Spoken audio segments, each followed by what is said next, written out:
video is broadcast on Mark Levin Show channel. Thank you for listening. Please subscribe to the channel. He's here. He's here.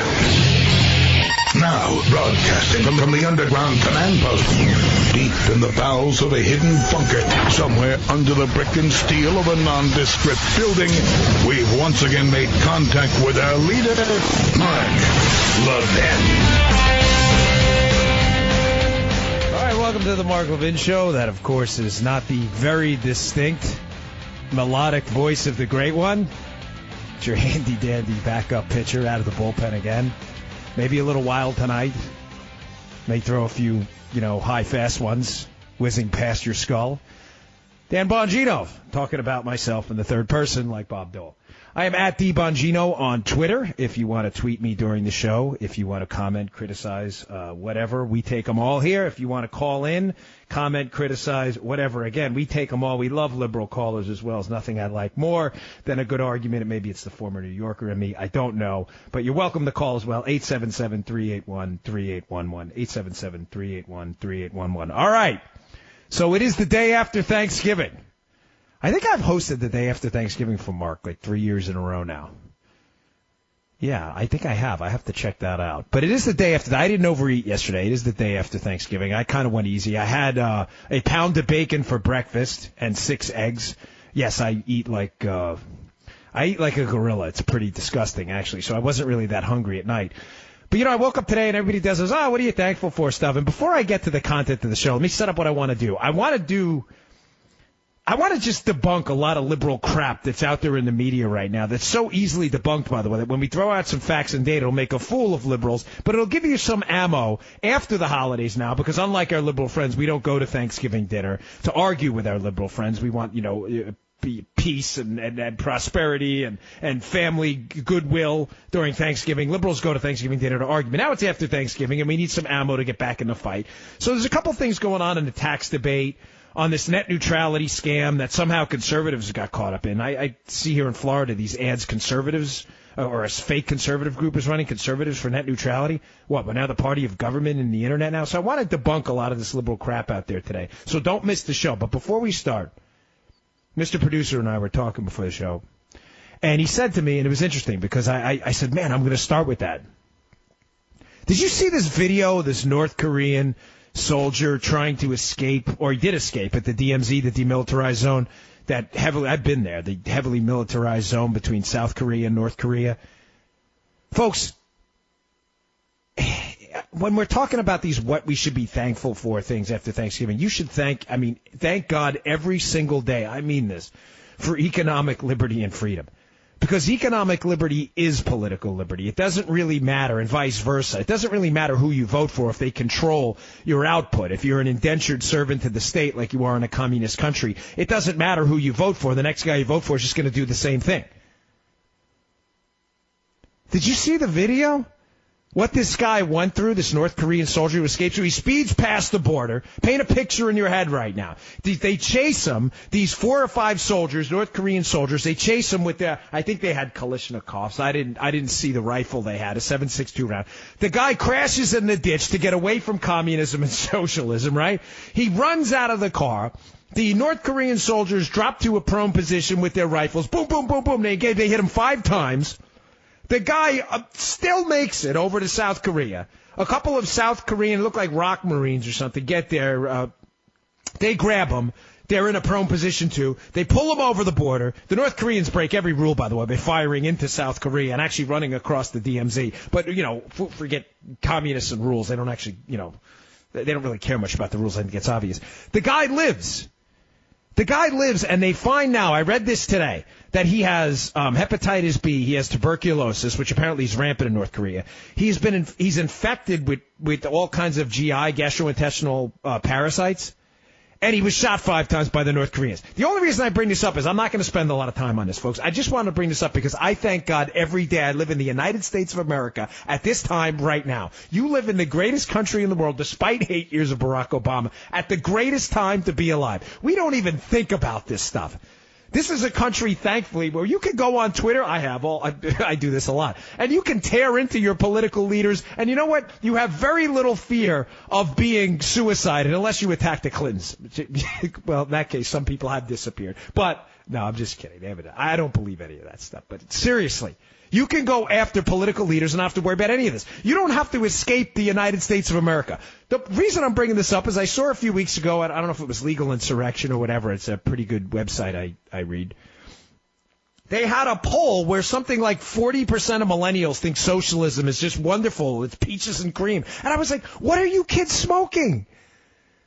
Do you do any homework?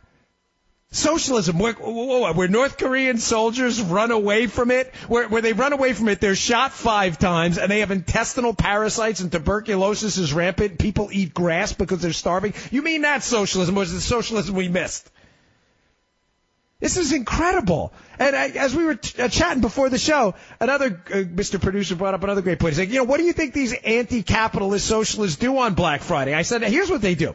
They stand out in front of shopping malls with their lattes and their iPhones, produced by capitalism, by the way, and they film the protests against capitalism as they take advantage of the fruits of capitalism and their ability to protest, by the way, which if they did it in North Korea, they'd have intestinal parasites and they'd probably be shot to death if they tried to escape. But millennials, don't let that get in the way of a good argument. No, I mean, I'm not insulting all millennials. I mean it because there's a lot of smart kids out there. I get emails all the time from them. They're like, hey, thanks for what you do. Appreciate it. I appreciate your emails. But there's a large swath of them that are falling prey to academia, Hollywood, and the media community that genuinely believe that this socialism crap is a good idea, despite the fact that it's probably the only place on earth where rampant intestinal parasites are a problem. By the way, as you're shot as you try to escape. Oh, man. It's like you want to shake some sense into these kids. Like, seriously? Come on, guy. All right, moving on. Sorry, but I had to cover that because the videos, if you haven't seen the video, by the way, see it. If your kids are old enough to watch it, go show it to them. Say, really? Your professor told you how wonderful socialism is? This is what people do to escape socialism. They take 5, 7, 6, 2 rounds, center mass to escape from it. Unreal. All right, so here's what I want to get into. Liberal hypocrisy is rampant, folks. I wake up every day, and it's become the single focal point of my entire existence at this point. So every day I wake up with the thought, like, what liberal stupidity am I going to have to debunk today? And fortunately, with liberals, it's very easy because the stupid is strong with a lot of them. It flows heavily, it flows often, and all you have to do is basically go on social media or anywhere, Twitter or Facebook, and go to any liberal site or any liberal email list, and you'll find a litany of stupid, 5 or 6 pages long, just to go through and dig through for content. So one of the things I found fascinating is there's this ongoing debate. It's been going on forever, but now it's become really acute because of the GOP tax bill out there. And the liberal talking head class, they're all out there on their social media accounts and all over cable news, spewing the same tired, nonsensical talking points they've put out there for eons now. But I saw a story today, and I want to propose a scenario. I'll tell you the story, and I want to propose a scenario to you. And I want to show you how this story just completely obliterates all of the silly, ridiculous liberal talking points they put out there. The story's about George Soros. Most of you know who George Soros is. You heard of him? George Soros is a billionaire, literally a billionaire. He's a very wealthy man. I'm not no problem with wealth. I'm a free market guy. That's great. Fine, do your thing. But he's a far, far left guy who spuns a lot of groups out there that advocate for bigger government and what we would call sensibly liberal causes. Bigger government, higher taxes. So there's a story out there about him, this guy he spends his billions of dollars advocating for bigger government, higher taxes on the rest of us.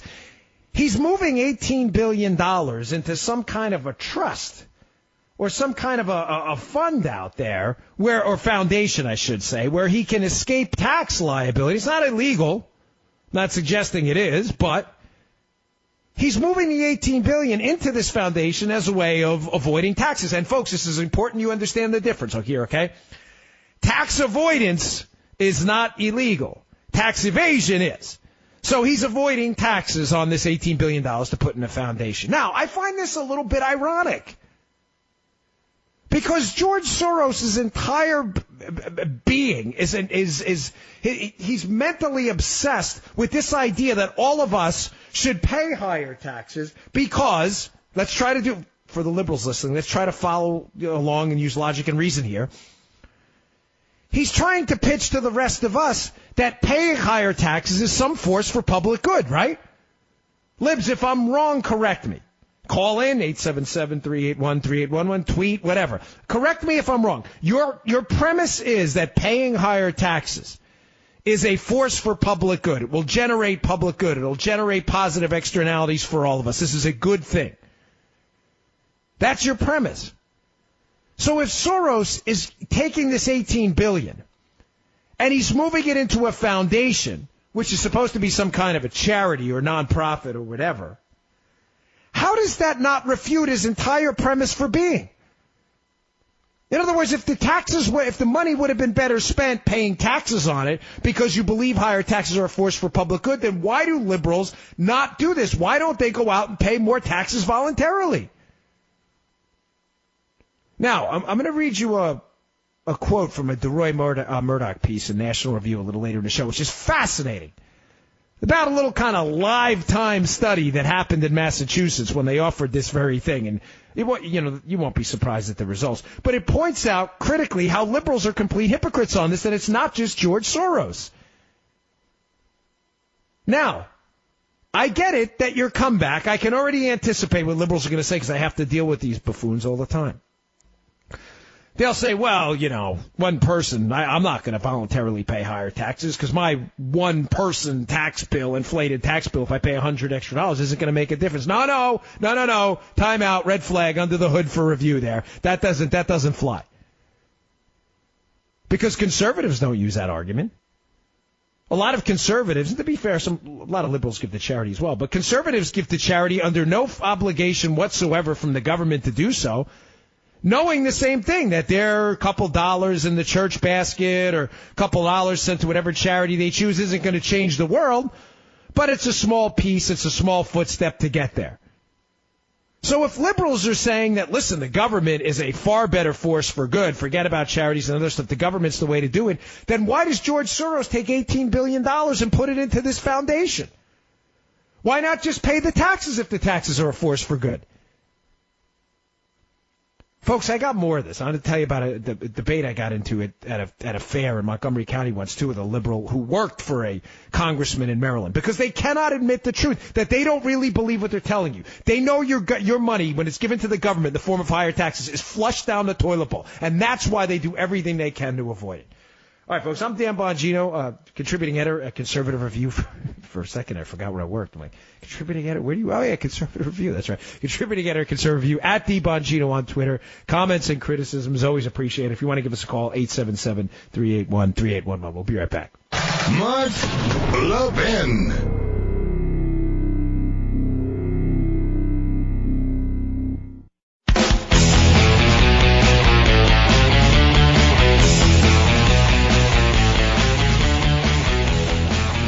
Welcome back to the Mark Levin Show. Dan Bongino at DBongino on Twitter, in for the great one. Hey, did you hear the news? Like, what news? What are you talking about? So Mark is this is like a match made. This is like peanut butter and jelly.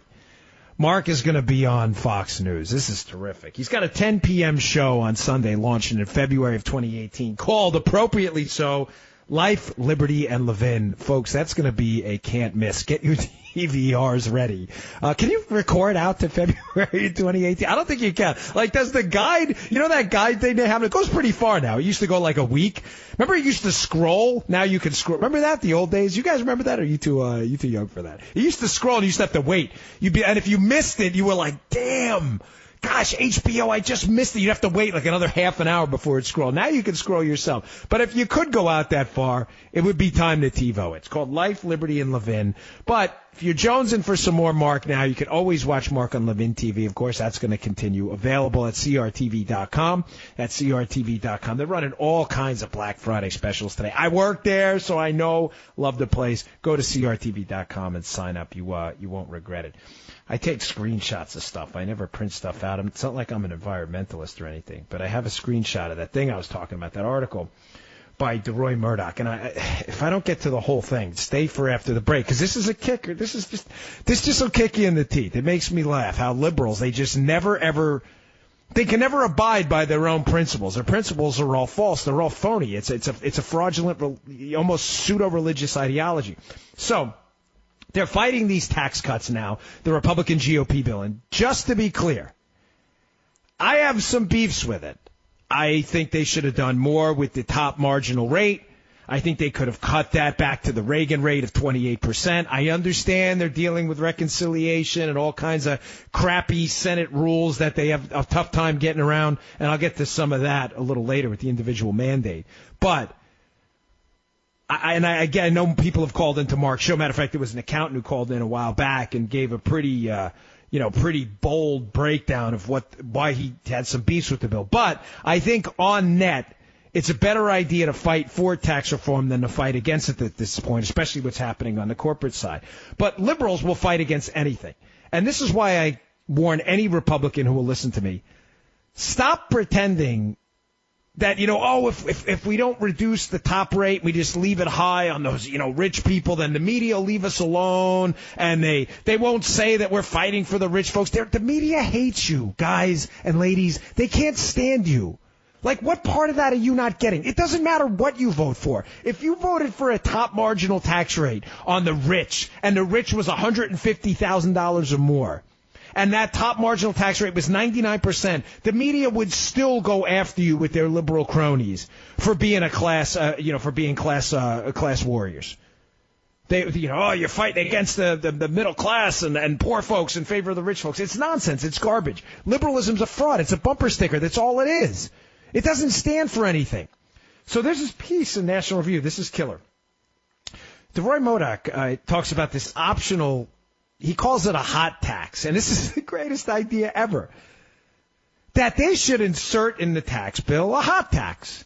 Hot tax standing for, hot tax, as I said, like it's like ATM machine. Hot tax stands for high rate optional tax. This is a great idea. What would the hot tax be?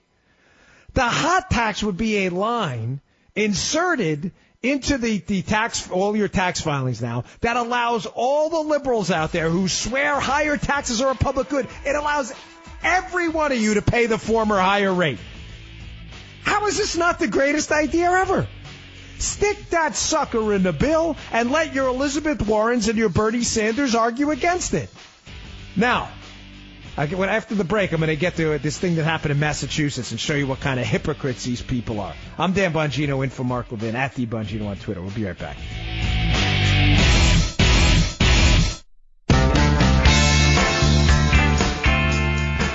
Mark Levin, America's Paul Revere. Call him now at 877-381-3811. All right, welcome back to the Mark Levin Show. Dan Bongino out of the bullpen for the great one, at the Bongino on Twitter. Make sure you follow Mark as well, at Mark Levin Show. Yeah, it just, man, debating with these libs just drives me crazy, especially on the tax thing. Just pay more. Who's stopping you? No, all our liberal listeners out there, let's do some basic, simple math here. It's not complicated. We don't need an abacus for it, all right? There's 330 million or so people in the country.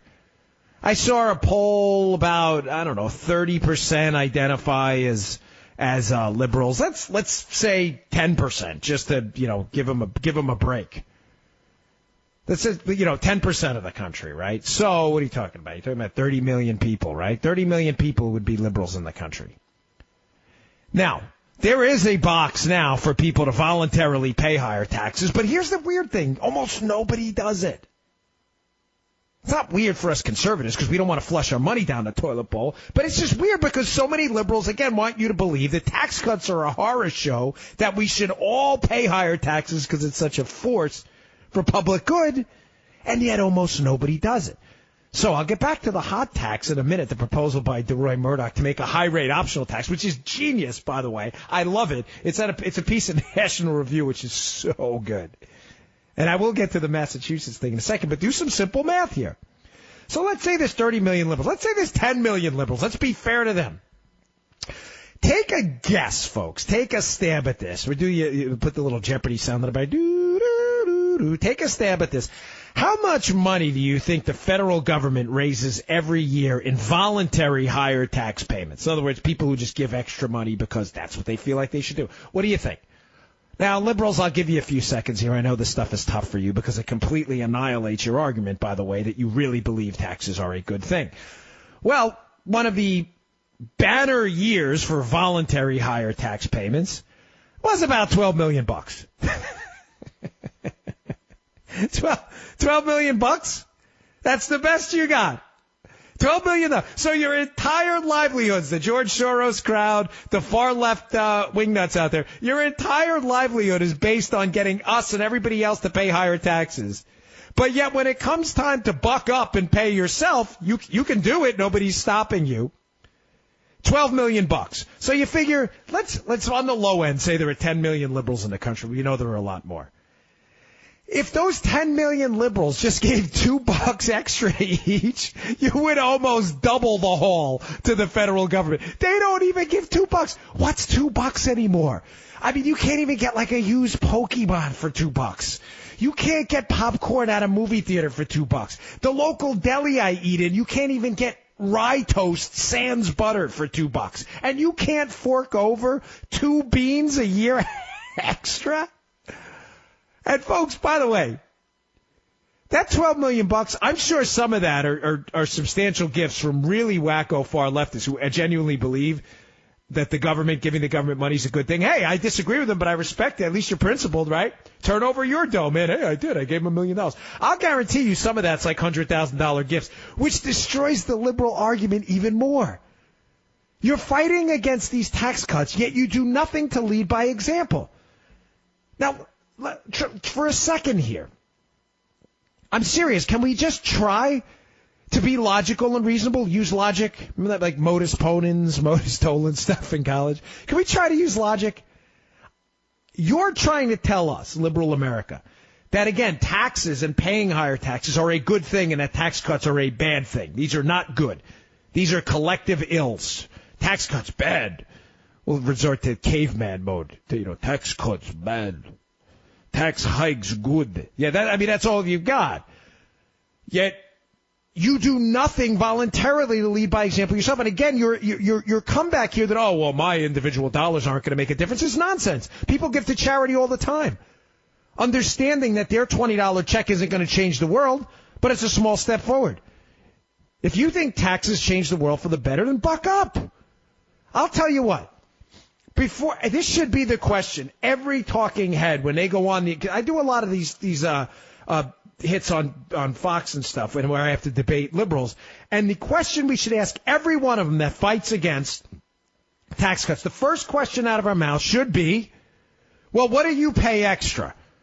No, I'm serious. I'm not asking you to disclose, all your financial, disclose your tax. I'm just giving you an idea. Like, is it 5 to 10,000? Is it 10 to 20?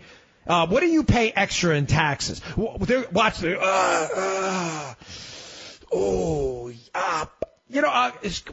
break. No, you don't get the call for break. You're not the show host. That's what they panic. That should be the first question out of their mouths. Because listen, I'd like to give more, and I'll be candid with you. I should give more to charity. But the point is, I give. No one forces me to do it. If you're saying taxes are like a form of collective charity, that we should all be doing it, then do it. Do it yourself.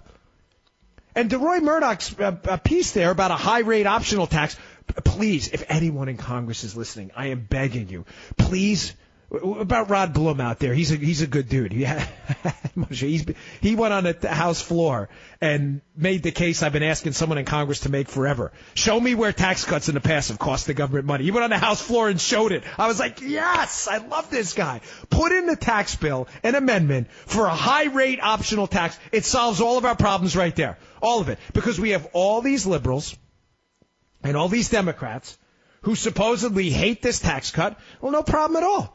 You guys can all pay more. It's right there for you. We'll make it you can make it like a fancy line. You can put it in bold. Hot tax, check box here. Choose rate you'd like to pay. And I'm sure, for you liberals out there who love higher taxes, I'm sure that rate will be 70 or 80%. Knock it out, man. Have fun. Have a field day. Go right ahead. And even better, to the George Soros crowd, we should make a hot tax for the death tax, the estate tax as well. And that estate tax, you should be able to give everything. I mean, why do you need it? You're dead. I mean, if you die, what do you care, right? You think the government's some benevolent force in society. We think it's been a growing cancer. Why, seriously, outside of our military and our courts, what's left of them, the government has been a leech on us, on you forever. I mean, you finance the government. The government doesn't produce anything. The government takes. It's all they do is take. They're experts at taking. They take by force. Make it a high-rate optional estate tax, too. Leave us everything. Everything.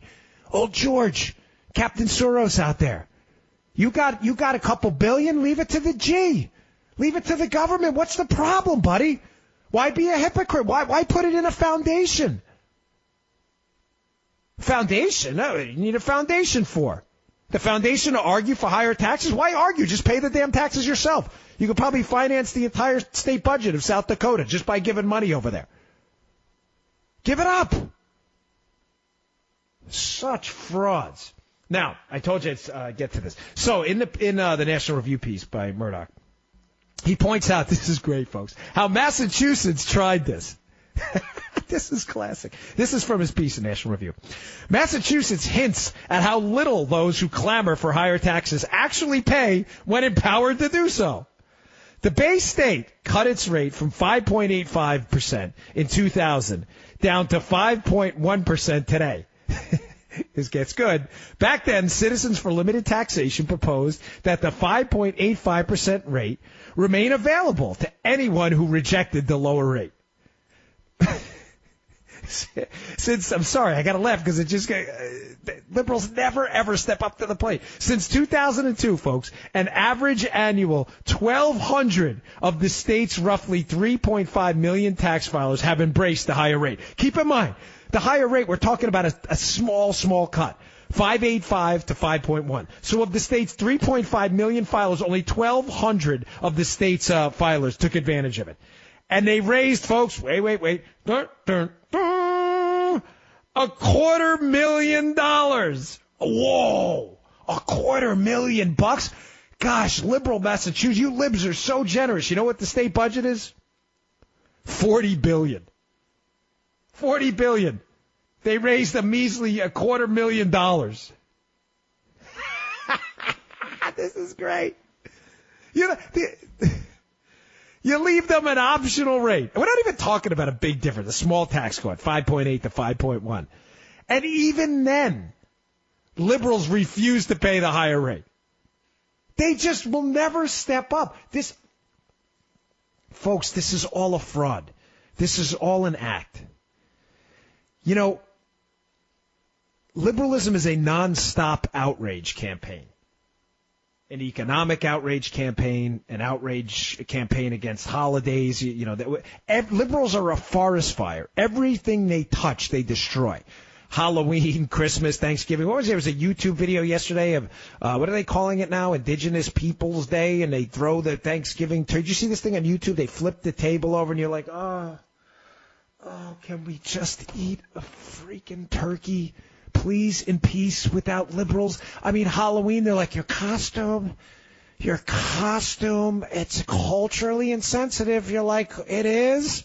It's a cowboy hat. You're like, yes, but one time long ago, a cowboy shot at an Indian. Oh, I didn't think of that. Oh, man, damn. I mean, it is a nonstop, perpetual, 24/7, 365 outrage campaign against humanity. Keep your money on a tax cut? What are you, conservatives, insane? Give it to us. Well, do you give more? No, I don't give more, but I want you to. How about this? How about you shut your pie hole for a little while? How about that? After 8 years of dealing with you guys and Obama emanating this class warfare nonsense from his soup cooler all the time, how about just keeping quiet for a little while? After 8 years of sub 2% growth and the worst recovery from a recession in modern American history, just the facts, folks, just the facts. I know they're uncomfortable for you. Just the facts. How about just keeping quiet? Oh, and here's another doozy on the tax cut, by the way. Speaking of just utter rank, the stench of liberal hypocrisy. Just to sum up, liberal hypocrisy point number one in the text thing. You got to pay higher taxes. Okay, do you? No, I don't. Okay, so shut up. Thank you. Have a seat. See ya. Bye-bye now. Bye, Felicia. Point number two. If I see another liberal on any cable news channel talking about concerns about the national debt, I think I'm going to jump through my television. Well, it'd be kind of hard. It's only like the television in my office here is only about 17 inches. It might be painful, too. Disregard that. You get a little hyperbole, right? I'm getting very upset at this, nonetheless. Now, all of a sudden, you're concerned about the debt. I get it. I totally get your argument. It is hypocritical for a lot of rhino Republicans who voted for big spending bills as well and did almost nothing to stop the debt. I mean, there are a lot of them, I agree, to be talking about the debt either. But for Democrats who said nothing about the national debt during 8 years of explosive spending under Barack Obama, a rate at which we've never seen in American history, is not even comical. It's utterly ridiculous and outrageous. Just please remember Obama said, Republicans, you get that seat in the back of the car. Democrats, don't even get in the back of the car. Just stay on the side of the road as we drive away. You have zero credibility at all on this. You're like a laughingstock. Do you understand how everybody watching you outside of the far left hacks out there is watching going, wait, listen to this sound. You hear that? That's me scratching my head. Everybody out there scratching their heads going, wait, this is a Democrat who said nothing when tidal waves of red ink are coming ashore from Obama. And again, I agree, a lot of Republicans had a lot to do. I totally understand. A lot of them have been hypocrites too. But conservatives that's not the conservative fight. That may have been the rhino and Democrat fight. But you opening your mouth after supporting 8 years of Obama and the tidal wave of debt he created is farcical. It's a joke. It's a really horrible comedy act in a second, third-rate club where roaches are crawling on the floor. You must be kidding me. And I'll ask you this again. What do you guys stand for? If you really believe taxes are some force for public good, then I'm asking you a simple question. And folks, I really mean this. I'm not being a jerk here, right? If you're a liberal out there listening, 877-381-3811 is the phone number here. 877-381-3811. And I will get to some of your calls, I promise. But if you're a liberal listening who can explain to me how that's not rank hypocrisy, the fact that almost nobody, just based on the numbers, liberal or otherwise, pays higher taxes and yet wants everybody else to do it. If you can call in and explain to me the logic there, I'll let you talk. I sincerely would love to hear it. Because to all the rest of us who think reasonably, it stinks. Big time. All right, folks, I'm Dan Bongino, at DBongino on Twitter. We'll be right back. Mark Levin.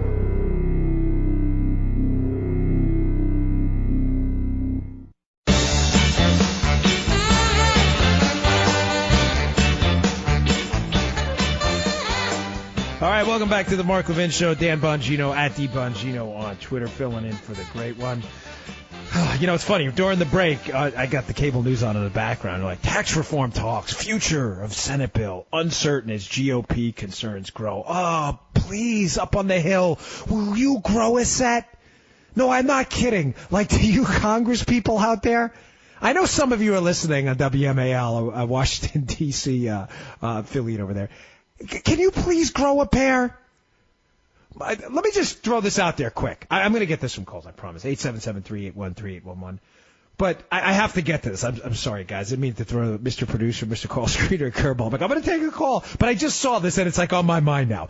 Will you please, like, have you been neutered? Have you all been castrated? Like, do you have any guts at all?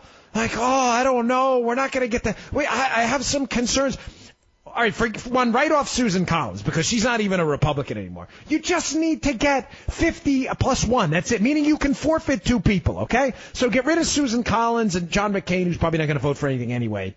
With all due respect to his service, he's probably going to vote against it anyway. But now you still have the vice president, so you're still good. What, do you understand if you don't get this through and I do agree there should be some fixes, again, just to be clear. But do you understand that the GOP folks listening, I know you live in your little bubble, you're out there with your bow ties and your sushi lunches and the lobbyists patting you on the back. And you guys are so great. You're not, okay? You're not. Nobody cares. Listen, I ran, I lost. I kind of, seriously, thank God every day I lost because it's such a cesspool up there. But will you seriously grow a pair and just pass this thing? Or pass a better version of it, even better? If you don't do this, I'm telling you right now, it's over. It is over. It's over, Johnny. It's over. It is the midterms will be a bloodbath like you've never seen. It will be an electoral mess, a nightmare like you've never seen in your lifetime. You already screwed us over once on Obamacare. You only promised us for the last, 3-4 years, you were absolutely going to get rid of it. And then you gut shot at us when we weren't looking. And now you're going to turn around on tax reform and you're going to bury us again on this? Guys, ladies, I don't think you understand the damage you're doing right now. Get it done. Grow some nerve. Gosh, whatever happened to the Valley Forge generation? I'm Dan Bongino here.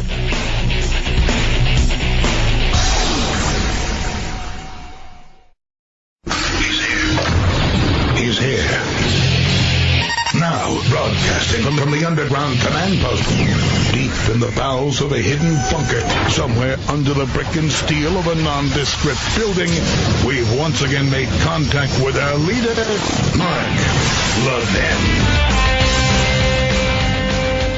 All right, welcome back to the Mark Levin Show. Dan Bongino at DBongino on Twitter, filling in for the great one. Hey, did you hear the good news, by the way, about Mark and Fox News? He's got a new show debuting in February of 2018. It'll be 10 o'clock on Sunday nights, 10 o'clock Eastern. You don't want to miss this, man. It's called Life, Liberty, and Levin. By the way, it's a title that works really well for Mark.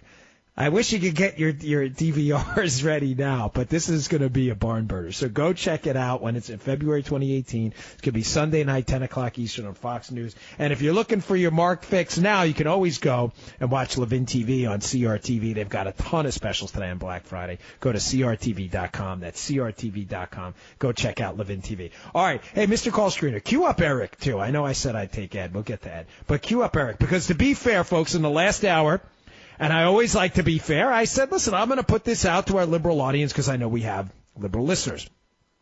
And by the way, if you're a liberal who would like to call in, 877-381-3811. And I said, I am sincerely interested as to why liberals who constantly clamor for higher taxes and want more of my money, I don't want to give it to you ever because you're going to waste it and you're going to flush it down a toilet bowl, but why liberals don't pay more.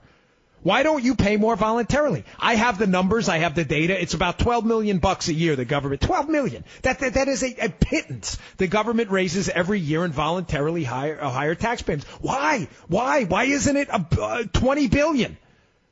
You're all libs. You all love higher taxes. Go ahead. Pay more. Lead by example. Show us, man. Show us the way. Show us the truth. Get a T-shirt made. I paid $10 million in higher taxes, and all I got was this stupid T-shirt. Do it. Lead by example. So I said I'm going to put this out to the liberal audience because I sincerely want to know why more liberals don't do that. So we got a liberal caller here, our friend Eric from Los Angeles. So, Eric, are you going to explain this for me? I would really love to hear it. Go ahead. Hey there. There you are, is that? Yes. Hello. Yeah, I hear you. Okay. I'm just wondering, we're going to cut the taxes. That'll be great. And then we're going to increase military spending. That'll be great. But we're somehow going to shrink the deficit. No, I asked. No, we're not going to shrink the deficit because we're spending ridiculous amounts of money. I thought I was pretty clear that Republicans have contributed to this too. Did you miss that? So you're concerned about the deficit. Am I right, Eric? You're a liberal who's concerned about the deficit. Am I correct? I just want to have I just want to get all the logic. Okay. Well, first let's set up what you're saying first. So when Obama ran up $9 trillion in deficits and additional debt to the United States government, and Eric, I agree, by the way, that Republicans have had a lot to do with this too. So don't fire back. Bush did it too, because then we both agree debt's a bad thing, and we don't care who did it. Okay. So Obama ran up $9 trillion in additional debt to the government. Did you object to that or not? Well, it depends on what they're spending it on. No. It's a simple question. Now you're concerned about debt. You didn't mention anything about conditions. I'm asking you about Obama. Were you concerned about the debt and deficit then? Yeah, it's always a concern. Oh, okay, it's a concern. Okay, great. So now we both agree debt and deficits are a bad thing, right? No, that they're sometimes necessary. And $9 trillion is necessary? What was it necessary for? Well, it depends on what the situation is. But okay, so it was okay. So let me get this just so I'm clear where you are, Eric. The situation was all cool during Obama because it was necessary, but now that Trump, by the way, which is spending is continued. Hold on, it's continued on autopilot. Now it's all bad, and we should all be concerned. I'm not saying we should all be concerned. I just want a coherent plan that I don't feel like I'm being made to look like an idiot on. We're going to lower the debt. We're going to we're going to lower the deficit. We're going to pay less taxes, and we're going to spend more money on the military. How do we do that? Okay, fair enough. I got you. I'm reading you. So we both agree. Let's just get for the listening audience out there. We both agree, Eric and Dan Bongino, that deficits and debt are a really bad thing. Okay, great. I'm not going to allow you to say, oh, it's a good thing under Obama and it's a bad thing now. No, it's a bad thing. Okay, I mean, in a war, you have a deficit. So now you're saying that it's a good thing because we're still at war. I'm saying it depends on what the situation is. Oh, my gosh. Okay, let's move on because you can't give me a straight answer because you're not really principled on this, I can tell. So let me ask you a separate question then. When have tax cuts, income tax cuts, federal tax cuts? Don't give me Kansas. I know some liberals will call. I'm talking about federal tax cuts. Tell me a time where we cut the federal income tax rates and tax revenue's gone down to the government. Go. You mean no, I mean any time, Eric. Just tell me any time we cut taxes and tax revenue to the government went down. I'm waiting. They went down after the they went up after they went down immediately under Reagan. They went. No, they didn't. Let me ask you a question, Eric, and I'll let you cheat. Go to your smartphone, quick. What did the federal government raise in taxes when Ronald Reagan got into office? Quick, what do you got? He did raise it. You don't know. Okay, I'll help you because you don't know your facts. It was $500 billion. Reagan cut the top tax rate from 70 to 28%. What did the federal government, it's like Jeopardy, what did the federal government raise in taxes after Reagan left office? Go. You tell me. $900 billion. Now, do you have an abacus near you or a calculator? I'm going to ask you a simple question, Eric. I know this is tough, but is $900 billion a greater or lesser amount of money than $500 billion? Go. It's a greater amount of money. Okay, thank you. So can you admit now what you just said is silly and wrong?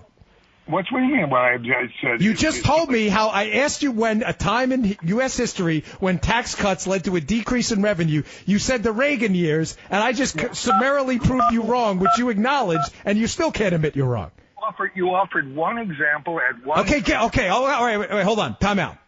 The mic is yours. Give me another example of when we cut taxes and tax revenue went down. Go.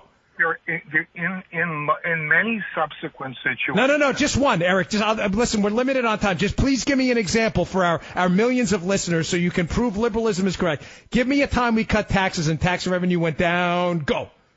What, do you mean in Kansas, for example? No, like ever. I knew it. Well, I'm going to have to read off the Kansas tax table. I knew he was going to say that. Folks, this is all they've got. I'm asking you about the federal government because we're debating federal income tax rates. Just give me one time, Eric. I actually predicted you would say Kansas, and you did, which is amazing. I thought after I called you out, you'd avoid that. But, of course, you go right to the talking point. Give me one time the federal government has cut taxes and tax revenue's gone down. Last shot. No! Did he hang up? Dude, Charles, did he hang up? Oh, dude. Remember the Rob Schneider YouTube piece about the 65,000 ways to say dude? You know, there's like a serial killer around the corner or something. And you're like, dude? And then you're really surprised. You're like, dude. This is one of those, when the liberal caller hangs up because you entirely annihilated his argument. This is one of those, you shake your head, you go, dude, really? You call in to the, Mr. Call Screener, did I not give him the opportunity to go to his smartphone? I sure did. Just cheat. Go to your smartphone. These liberals, it's like they have no time to prepare, they act like. The guy was on hold for like 20 minutes, okay? He could have just sat there and Googled it and found one example. When did tax revenue go down? The answer is it didn't, like ever. Like Coolidge, like Kennedy, like Reagan, like Bush. We cut taxes. Tax revenue did not go down. I'm not telling you it's causal. I'm just telling you the facts. The dude's got nothing. And yet they call in with Mark's millions of listeners to fight the liberal fight with no facts and data at all. Now, folks, I have a theory behind this stuff. And listen, Eric, I appreciate you listening. It's great. Really, it's not personal. I know he thinks it is. But if I'm going to be serious for a minute, because I know I get sarcastic a lot on the radio, it's very rare for me to be serious because I'm a New Yorker. I have a tough time with that kind of stuff. Grew up kind of tough. I don't like being serious, even about myself. But I take this responsibility very seriously. I mean that.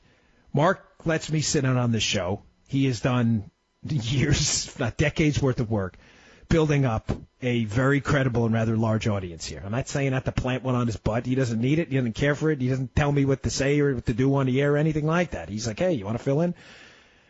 I'm not going to embarrass him or his audience.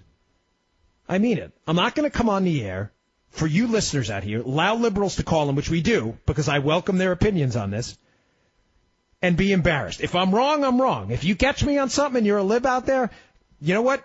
I'm caught. I'll correct it in the next break or whatever. I've done that before.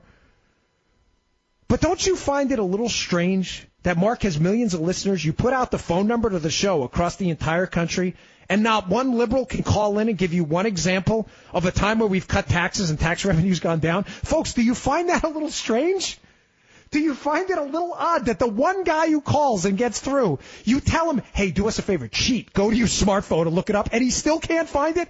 He goes, oh, what about Kansas? Folks, the tax situation in Kansas had everything to do with exploded spending and a poorly designed tax reform than it had anything to do with actual tax policy as conservatives would have had it done.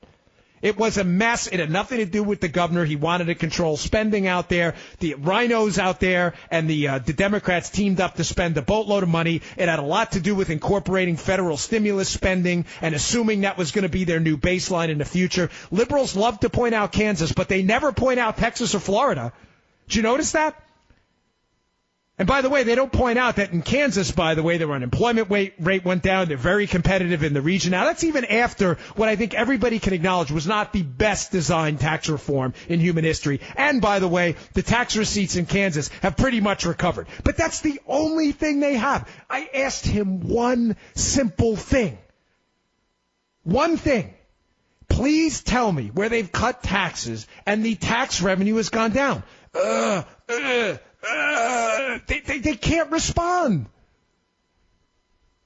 I mean, how hard is that? Just like go to the interweb if you're so confident. Oh man, is that? You know what, guys? You got to send me that call sometime. That might have been like the greatest call ever, because it is. That's what liberals do. All right, I got a lot more to get to. I want to talk about this net neutrality thing too, folks. This is a total scam. Don't be a sucker. Nothing neutral about net neutrality, and definitely do not be a conservative sucker for this thing either. How we're introducing the government into the internet to solve any problem is quite laughable. I'm telling you, it's a total nightmare. I want to talk about that. And I also want to talk about this. I know Obamacare, you cringe, but I'm going to try to get to this too. There is you know what? I don't even want that. Well, when I explain it. If I tease it, I'm going to lose all the good points. But it's a really, really good story. Again, how liberals, they don't only not help you, they actively kick you in the teeth. It's like they actively hurt you, and they celebrate it when they hurt you too, which is amazing. I don't mean physically, but with their policies. All right, I'm Dan Bongino at DBongino on Twitter. We'll be right back. Mark Levin.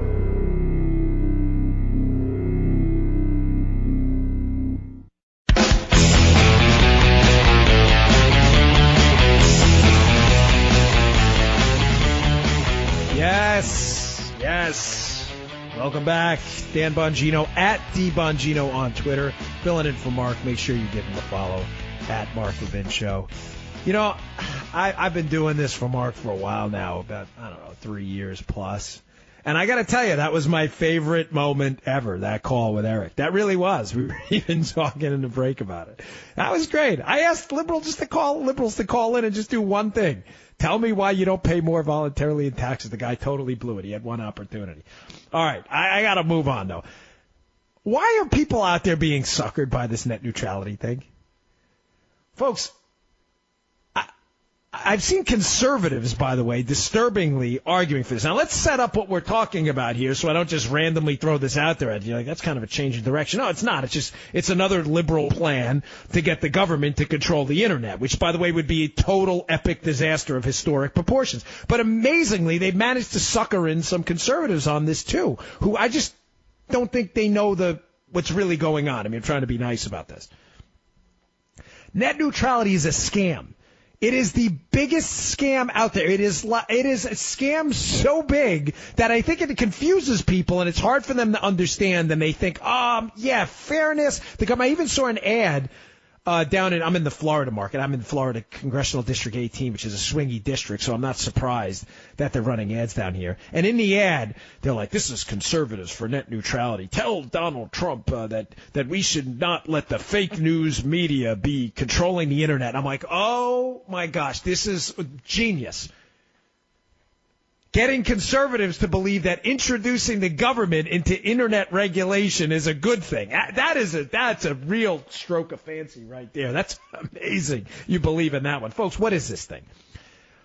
This is based on the faulty, ridiculous premise that throttling or the prioritization of web traffic, whether it may be Netflix to your house, that speeding it up for some people, slowing it down for others, that this is a problem that is somehow going to be solved by government. Now, let me acknowledge first that Netflix has already acknowledged, by the way, that they slowed down their own traffic. Now, I'm not suggesting to you that this stuff hasn't happened in some way, shape, or form. There have been some retail wholesale disagreements. There probably has been some slowing of web traffic. Like I said, Netflix acknowledged they did it themselves to save customers on their data. I just to be crystal clear, because I know I'm going to get tons of email on this because people are really passionate about this. I'm not suggesting to you that there aren't problems out there and how the web works now, how it's distributed to your house, how you watch Netflix, how you get web traffic to your computer. I'm not saying that at all. I'm simply suggesting to you, what rationale could you possibly give me for believing that the government somehow is going to fix this? Now, there's a really good article I saw in Reason magazine where they interview Ajit Pai, the new FCC chair, who's been great on this, who's trying to get rid of this archaic government regulation of the Internet. And he gives a great pitch. He's like, listen, don't you find it a little odd that the attack that when net neutrality under the Obama administration was pushed, one of the first things they went for, folks, the government, under the Obama administration, was not the evil rich people who were paying, paid prioritization. Are rich people going to get faster Internet and all us poor people are going to be left out in the dust? No. That's not what happened. This is another example of liberals pretending to help you while they're knocking your teeth out with brass knuckles. The first thing they went after was zero rating. You're like, well, what the heck is that? Folks, zero rating was quite literally giving away free data under certain conditions to people who were, meet certain financial conditions or sign certain contracts. These companies were giving stuff away for free. And the government's like, no, we can't have that. No, we're gonna make sure lower income folks and middle income folks pay more. We are going to make absolutely sure. Why do you think these people have the solution to this problem? They could not fight their way out of a soaking wet cardboard box, folks. And you really think the government is going to regulate the Internet? Gosh, this is like a sucker's trick. I got one more thing I want to talk about then on the other side of this break. Don't miss it. I'm Dan Bongino, at DBongino on Twitter. Give us a call, 877-381-3811. Be right back.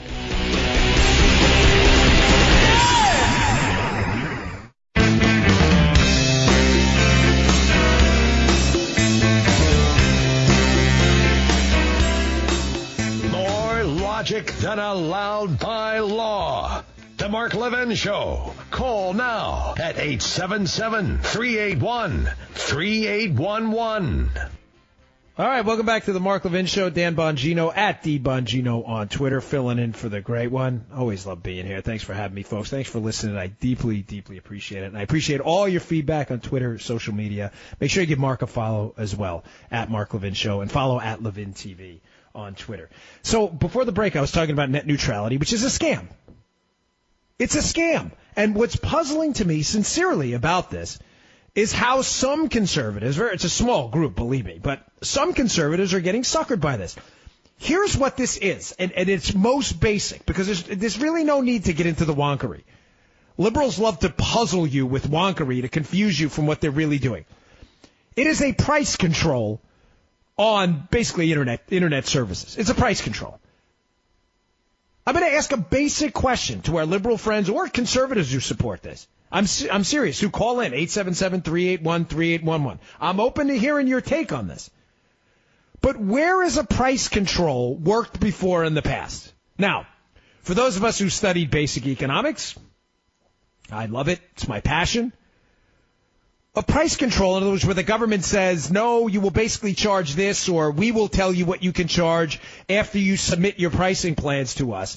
Where has that worked in the past? Where? Can you give me an example? Because I can give you a step-by-step of what happens every single time the free market doesn't price something, but the government does, the internet included. What do you get, folks?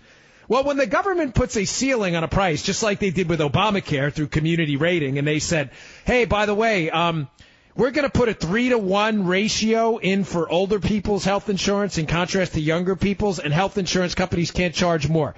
Completely disregarding, by the way, that people who are older, obviously, if you're older, you're going to be a little bit sicker. Time takes its toll. It's taking its toll on me now at 43. Gosh. The ratio is closer to 5-to-1. So it costs 5 times more, not 3 times more. But no, the government said it cost 3 times more. So, of course, the money fairy came in and made all that go away.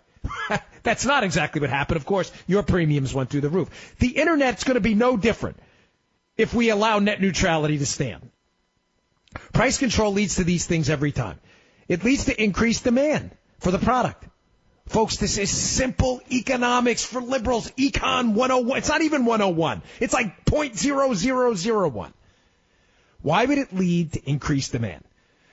Because if the government says you can only charge, whatever, $10 for the product, and the product is worth $50, a lot more people are going to try to buy it. That is only hard for liberals to understand. If the government put a price control on Ferraris tomorrow and said you can only charge $50,000 for a high-end Ferrari, I promise you the demand for Ferraris would go through the roof. Liberals, is anything I'm saying here tough? And unbelievably, for some Republicans who support this, is anything I'm saying there tough either? The government puts a price cap on something not determined by the market, a cap. There are price floors too, but let's deal with price ceilings now. Says it's cheaper, you must sell this cheaper than you should sell it for in the market. Demand goes through the roof. Well, what happens at the same time demand goes through the roof? Supply drops. Well, why would supply drop, folks? Why would the supply of internet services, by the way, broadband investment decreased 6% subsequent to net neutrality, but don't let the facts get in the way, folks. Why would supply of the product drop? Just think for a second. You don't need to be an economics major to figure this out. Supply would drop because if Ferrari is forced to sell their Ferraris for $50,000 and the market price of the product is $250,000 and the labor alone costs $100,000 to produce it, why the hell would Ferrari sell it for $50,000? They'd say, get rid of what we have now and don't produce another car. I get it. This is really tough for people who have a tough time with math. But how is this difficult to understand? When the government comes in for internet services and says you will sell at this price and they can't recoup their costs for that price, they're just going to stop investing in it, by the way, which is exactly what happened. Broadband investment dumped 5 to 6%. These are just facts. They're out there. You can see them. They're on the interweb. Go look. This isn't hard. What else happens when the government institutes a price control? So you get increased demand because the product's too cheap. The product's cheap. It's artificially cheap. Everybody wants it now. Ferrari, $50,000. Give me one. You get decreased supply because Ferrari's not going to sell a Ferrari for $50,000 if they can't even recoup their costs on it. What do you also get? You get quality problems. Why do you get quality problems? Because if the government then says, well, Ferrari, listen, you're going to still continue to produce that under the force of law, and you're going to produce it for $50,000, just like we told you. Kind of sound like Obamacare, by the way. You're going to produce insurance at this ratio, even if we tell you to do so. Insurance companies had to produce it, so what they have to do? They had to raise their prices on everyone else. So you're going to get quality problems because one of two things is going to happen. They're either going to offload the costs elsewhere. In other words, to people not buying the product who were forced to pay a lower price, they're going to offload it to someone else. Or you're going to get a really crappy product and a really terrible Ferrari because they're going to be like, all right. And, this Ferrari's great, by the way. No knock on them. Everybody associates them with quality, so they're a great example here. If Ferrari was forced to produce their car, their high-end car for $50,000, you're going to get a $50,000 car, which may be a nice one, but it's not going to be the Ferrari you get now. You also get black markets typically, which is tough with the internet. But, folks, price controls don't work because the government is too stupid to do it. Now, here's what they call it under net neutrality in the scam. They call it, we're trying to stop paid prioritization. Oh, what do you mean, free market pricing? Where else has stopping, quote, paid prioritization worked? Well, I mean, if people can, and this is the stupid liberal class warfare argument on this, that, again, amazingly, some other people have bought into. They're like, well, we can't have people paying for a faster product. Really? It happens all the time. Like everywhere. You want to get on the airplane quicker? You can do this. You can pay Southwest to board quicker. I do it all the time. Because when I go on the road, I carry my own equipment for my road show. So I have to board quicker because the equipment's expensive. I can't check it. I pay to board quicker. You want to stop that too? Oh, you can't have that. Paid prioritization. No, you need to board with everyone else. But I can't. I'm willing to pay more. And shockingly, again, economics 0.00001, when I pay more to board in the A group on Southwest, your ticket is cheaper because I'm the idiot who has to pay more just to get a seat I don't even like, typically, which is what happens, just so I can get overhead space. But your ticket is cheaper because it's just not a priority for you to board quicker. You're like, whatever, I'll board when I want. My ticket's cheaper. Yours is cheaper because other people are paying more. Airlines are a great example here, too. Paid prioritization. People pay for first-class tickets. Folks, I'll be honest with you. I rarely, if ever, fly first class. I think twice in my life I've flown first class, and they were upgrades. I did not pay. I do okay. I am not rich, I promise you. And I'm probably not rich enough to fly first class anyway. But I've been upgraded a couple times. It's really sweet, first class, by the way. It's awesome.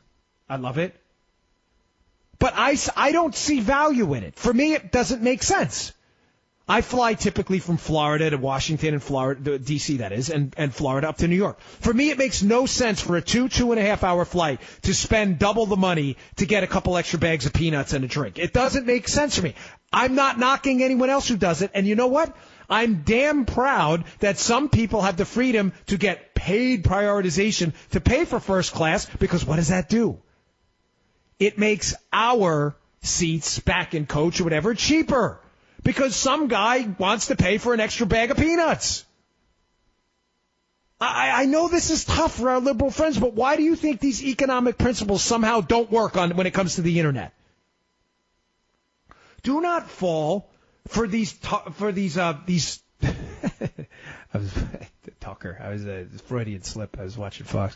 These sucker scams and these commercials out there, like conservatives for the internet. You don't want CNN and fake news and determine. It's nonsense. You do not want the government regulating the internet. It is a scam. All right, let me take a call here. Let's go to John. He seems to have some knowledge on this from El Paso, Texas. John, you're on with Dan Bongino. What do you got for us? Good. Hey, John. How are you, buddy? You there? Hello. Yes, yeah, I hear you. Lima Charlie. All right, go ahead.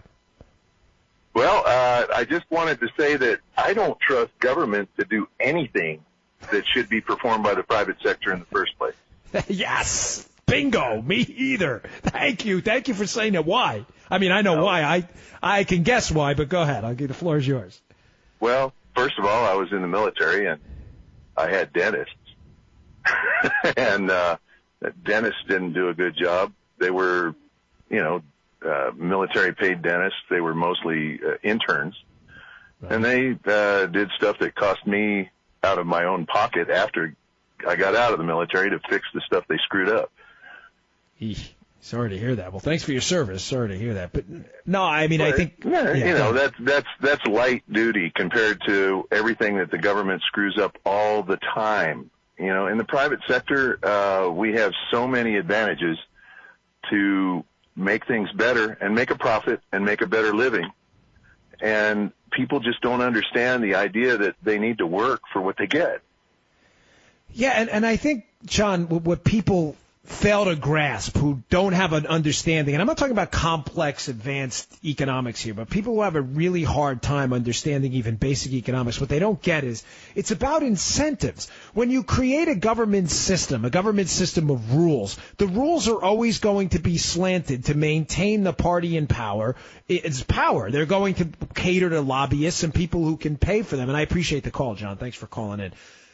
When you are in the free market, in the private sector, I hate the word private, but the free market out there, your incentive is to satisfy your customers. And the story about Obamacare I want to talk about. I know, folks, we get tired of hearing about Obamacare, but this is another one of those net neutrality type stories where you shake your head and you're like, how are people falling for this crap? It's puzzling how people don't understand that in the free market, your incentive is to satisfy your customer. If you don't satisfy your customer and he doesn't transfer his income to you in the process of buying your product, you run out of money and you go out of business. The government has no such incentive. And setting up a system out there of price controls and calling it net neutrality under the idea that, what do they say? A bid is a bid is a bid. They're going to treat the net fairly. What does that mean? Folks, what does that mean? How is the government going to make anybody treat anything fairly? I told you the first thing they went after was not rich people and paid internet fast lanes. The first thing they went after was middle and poor folks out there who could have got the internet for free. It's it's frustrating. All right, I got to take a break. I appreciate the call, John. Thank you very much. I'm Dan Bongino, at The Bongino on Twitter, contributing editor over at Conservative Review. Make sure you give Mark a follow as well, at Mark Levin Show. And give us a call, 877-381-3811 if you want to join the show. We'll be right back. Mark Levin.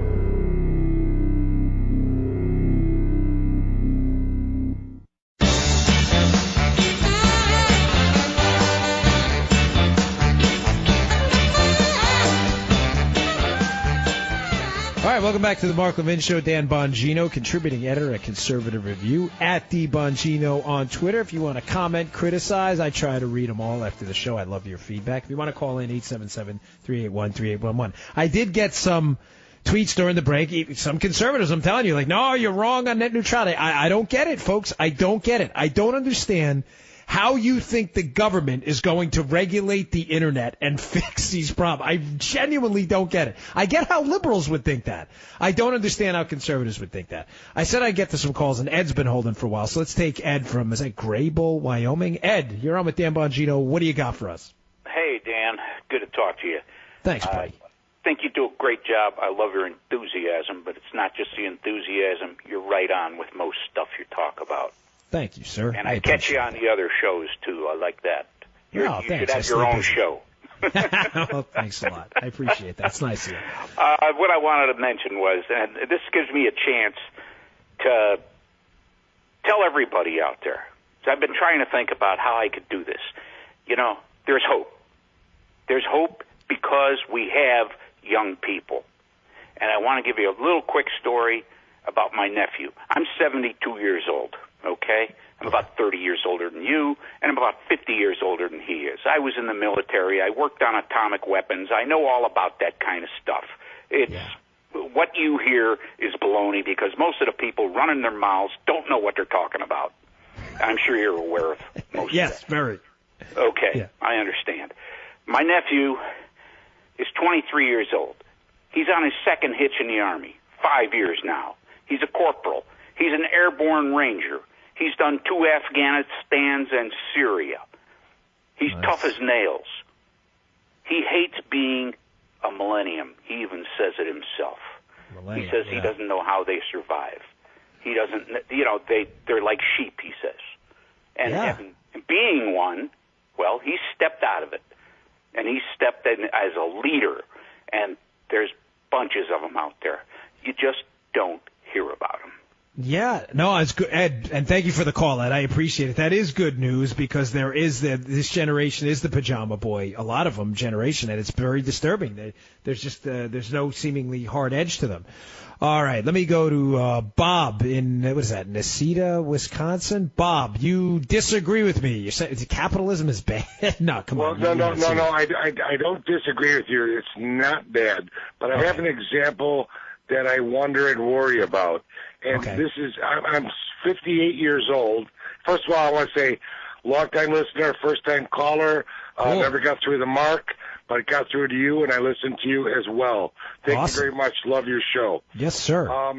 Back in the 70s, cable TV started coming out, okay? Yeah. Everybody, we were watching regular TV. Lots of commercials.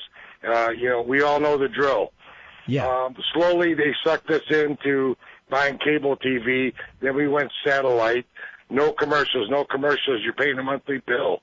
Now we're paying probably 2 to 3 times the amount of that bill. Yes, we have more channels, many of which we don't watch. Okay. But to me, when we mention capitalism, we got to make a profit. A profit, yes, but right now our cable television, satellite TV, is so full of commercials. They're making. Yeah, Bob, hold on. I'm up against a break in a minute, so I want to make sure. So your point is that what? That the government should come in and fix this? They're making a killing, not a profit. Bob, but how is the government going to fix that? No. I don't want the government to fix it. Okay. All right. Well, we agree on that. But, Bob, I would make the case to you strongly. One, what you're saying is not inaccurate. I'm not taking a shot at you. But people are already fed up with a lot of cable companies, and cord cutting is hitting, and cord nevers, by the way, people who cut the cord are people who dump cable, and cord nevers who've never had it are growing at a really rapid rate. So I'm not sure. What you're saying is correct. I mean, the prices have gone up. I have cable. I like it. But I'm just trying to make the point, Bob, that you have the power. They don't. People are cutting the cord and they're using things like CRTV and other places as well. You see Hulu and these other Netflix and these things. So, government has the power there. I think you're giving the cable companies way, way too much credit. All right, I'm Dan Bongino, at DBongino on Twitter, in for Mark. If you want to give us a call, 877-381-3811. That's 877-381-3811. We'll be right back.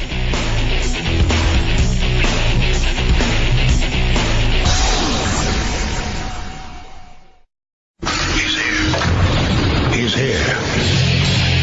Now, broadcasting from the underground command post, deep in the bowels of a hidden bunker, somewhere under the brick and steel of a nondescript building, we've once again made contact with our leader, Mark Levin.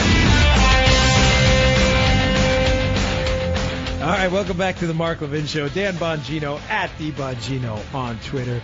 In for the great one. Make sure you give Mark a follow as well, at Mark Levin Show. This is great.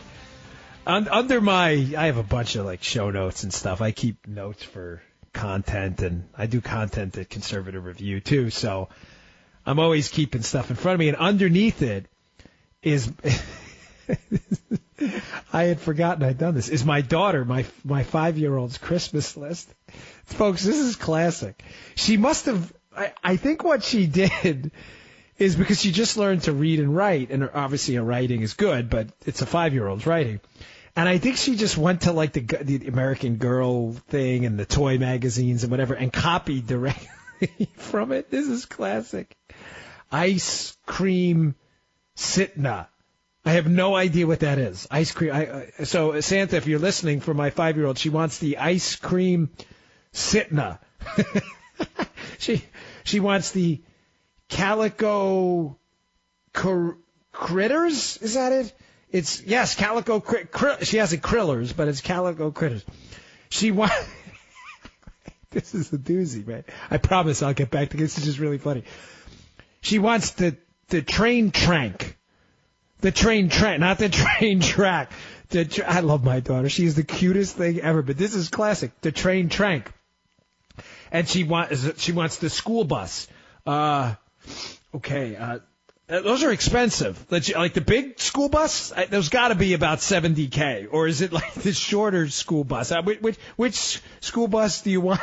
I'm assuming it's like a Barbie school bus. So this is just awesome. And at the end, she wraps it up with she wants the Barbie pony, which is probably the cutest thing ever. This is great. This is just classic. I got to take. You know what I'll do? I'll put this on my Instagram if you all want to take a look at it. It's the funniest thing ever.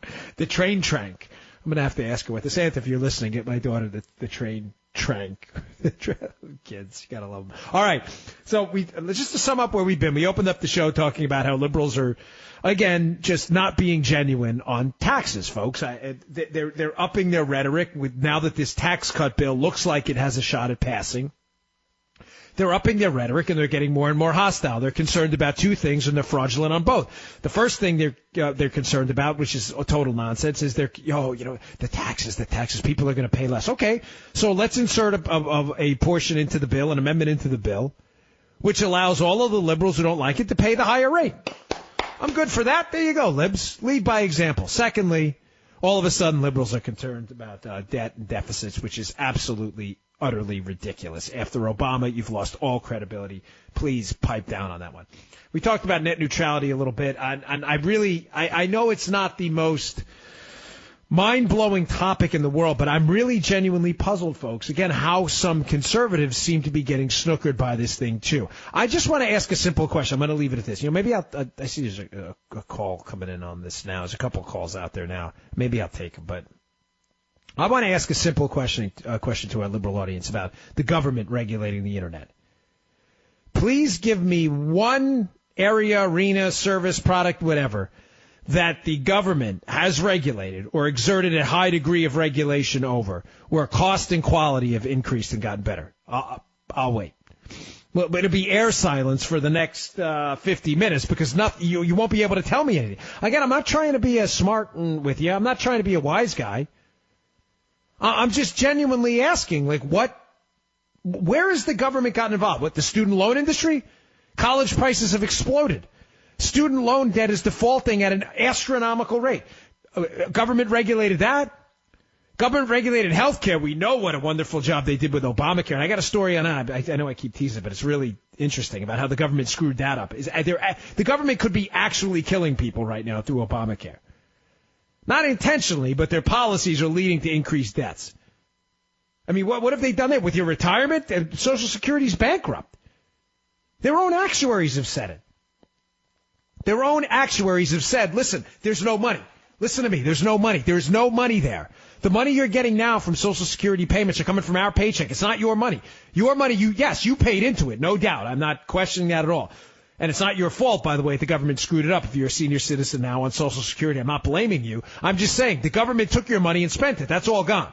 There's no lockbox. It's a myth. I mean, so the government screwed up your retirement. It screwed up health care. It screwed up the student loan industry. It screwed up public schools at the local level. And you think now, with the Internet, now all of a sudden they figured it out. It's just crazy. It doesn't make any sense. All right. We'll get to some of your calls, too. 877-381-3811 if you want to call in. This is one of those stories, finally, get to it. I don't like to do like the tease thing forever, but there's so much good stuff to talk about, folks. I feel like I'm doing you a disservice if I don't, wrap things up and sum things up for you. I want you to leave and hopefully feel like you had a good 3 hours of, good learning experience with the show. It's an honor to be here, It's Mark's show. Have I told you, I found Mark, by the way? I was coming home from a Secret Service assignment in the Dignitary Protective Division. I get in the car, and I turn on WMAL. This was years ago, and I hear, get off the phone, you big dummy. I'm like, this is the best show ever. I was addicted ever since then. So, again, this is one of those stories that makes you cringe. So we all know how bad Obamacare is. We don't need to relitigate that. It's terrible. We get it. Obamacare sucks. Full stop, okay? But the Wall Street Journal's been covering this for the past couple of days, and they've been all over this story. And it's about this one provision in Obamacare, folks, that is just absolutely devastating. They have a readmission provision in there, and it goes to show the failure of government planners, how they can never plan for what the free market is going to throw at them. And it goes like this. There's a provision in Obamacare that penalizes hospitals. It grades them basically on a curve, kind of, for readmissions for sick people in this 30-day period. So the gist of it would be this. If you have a hospital, whatever, Bob's Hospital, and you're Bob, and you admit someone for a heart problem, and they fix the heart problem, whatever it may be, put in a valve, a stent, who knows. And then you have to readmit Bob within this 30-day window because Bob gets sick again or has an additional heart problem. Then the hospital gets penalized through its government payments that'll then essentially dry up in some respects, Medicare, those types of things, third-party payer payments by the government. It was a way for the government to say, and this makes sense to liberals, I get it, but, liberals never analyze the second-order effects. To liberals, they go, well, what's the problem? We shouldn't be giving our money or paying money to hospitals that are readmitting patients that they couldn't fix the first time. Okay, but liberals, you can stop listening now because this is where, the liberal portion of the show stops and the actual intellectual portion of the show begins. Because as Thomas Sowell used to say often, what are the second order effects? What happens now? What's next? Well, what wound up happening, folks? What always happens when the government institutes a set of guidelines? People game the guidelines to get paid from the government and in turn game the consumer and the patient in the process. This is incredible. There's a Journal of American Medicine, JAMA, the Journal of the American Medical Association. They had a study, and this is not a right-leaning organization, by the way, folks. So JAMA put this study out about this readmission penalty, but libs are celebrating this, by the way, because readmissions fell. Now you may say, well, Dan, what's the problem? Libs should celebrate. They don't want people readmitted to the hospital. People are sick. Readmissions fell from 20% to 18.4%. Okay, great. Terrific. As I said this morning, I was talking about this. Money! They cleaned up. They got their money. This is great. Readmissions, we cut them. 20%, it's now 18.4%. Unfortunately, folks, mortality rose from 7.2% to 8.6%, equivalent to 5,400 more deaths per year. Now, the why matters here. Now that we're past the wonkery portion of this, why would that happen? How could government planners screw something up so badly that even when they hit their target, lower readmission rates, they still kill people? I'm not laughing. It's not funny. It's so pathetic. I'm serious. I wake up every day thinking, what liberal stupidity today am I going to have to combat in my life? Because there's nothing you can tell liberals. People are dying because of this. Because what's happening, folks? Hospitals are gaming the system because they have to stay in business and they're getting paid by the government, not by the patient. So what are they doing? They're gaming who's admitted in the first place. Because if you're not admitted, you can't be readmitted. So, Joey Bag of Donuts comes in, and it's like, oh man, I'm Elizabeth, I'm coming for you, and they're ready to have a heart attack, and the hospital's like, well, I'm not saying this is a hyperbolic example, but an example nonetheless. It's a little drama for effect. But hey, is he really sick? I don't know. He could be faking. Send him home. Don't admit him, because if we admit him and then we got to readmit him, we're going to lose our money. So that could be one reason mortality rates have jumped. Mortality, meaning more people are dying because of Obamacare since this is passed. Another reason is once these patients are admitted, they don't want to be readmitted no matter what.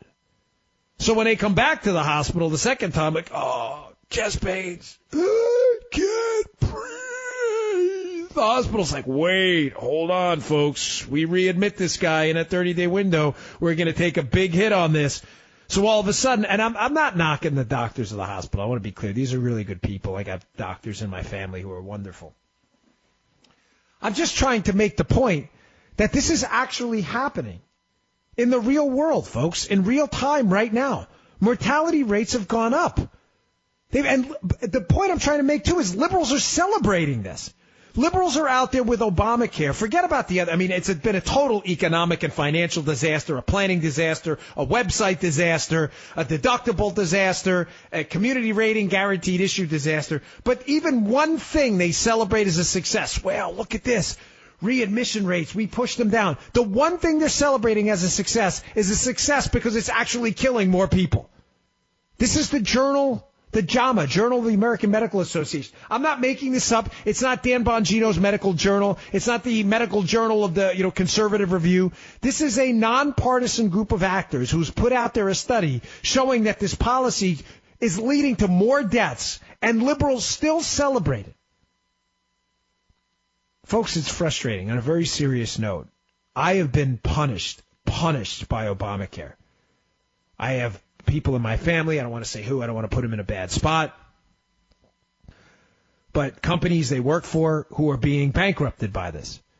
I've had my premiums go through the roof. I've had them explode. I've been a victim of this. I don't speak with forked tongue. Like I said, I do okay. I am by no means rich. I am not floating and swimming in money like Scrooge McDuck. I have been wrecked by this. This has destroyed budgets, and I think it's time that liberals wake up and smell the coffee on this. When we come back on the other side of the break, by the way, I want to talk about one more portion of this because it's important. This individual mandate scam that the liberals are trying to fight against now, too, because it's really a total, complete Megillah. We're being just screwed by this royally. All right, I'm Dan Bongino, at DBongino on Twitter. If you want to comment, if you want to criticize, I'm good for it all. If you want to give us a call, 877-381-3811. We'll be right back. Mark Levin.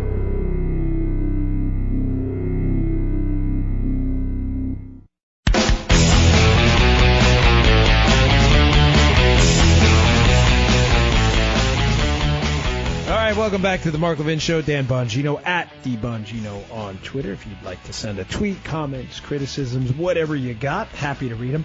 If you want to call us, 877-381-3811. And by the way, my wife has informed me during the break via text, even though she can yell from the other room. I have a home studio, which I love, that my daughter's Christmas list is not ice cream sitna. It is, in fact, ice cream stand. I am having a tough time, apparently, reading 5-year-old. My wife, as always, is better at just about everything, even translating my lovely daughter's writing. It is not an ice cream sitna. It is the ice cream stand. And I know what it is now. It's the American Girl ice cream stand. It's got to be. It has to be. It's got to be it. She was showing me something like that earlier. So, Santa, again, if you're out there listening, Christmas season's a coming. Hope to see. I don't have a chimney. It's Florida. We don't have chimneys down here. There is no reason in Florida to ever have a chimney. I love it down here, but on Christmas it's about 97. So there's no reason to ever light a fire in Florida ever. Just no. There are no chimneys then. They sneak in. The Santa comes in through the like the sliding door in the back in my crib.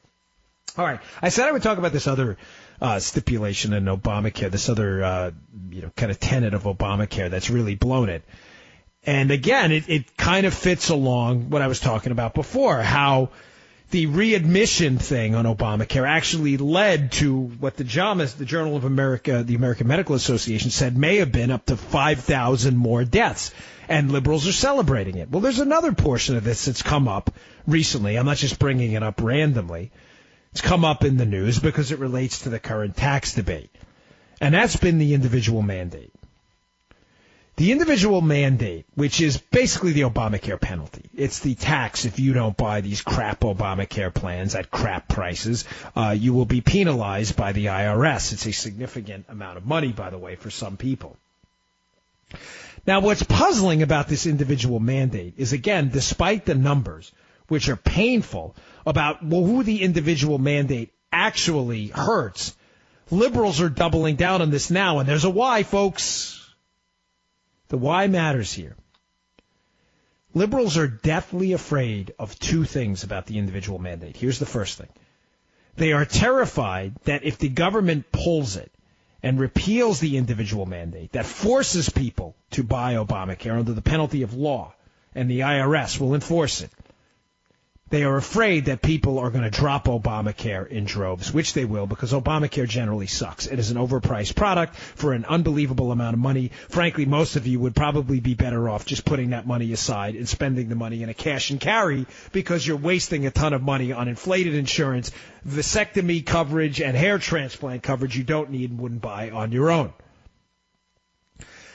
So reason number one behind this is they are deathly afraid that people are going to just dump this stuff en masse and they are going to be left holding the bag. I mean, it's pretty hard to continue to advocate for a product like liberals do. Oh, Obamacare, it's the Messiah, Obama, the eponymously named Obamacare, the greatest thing ever.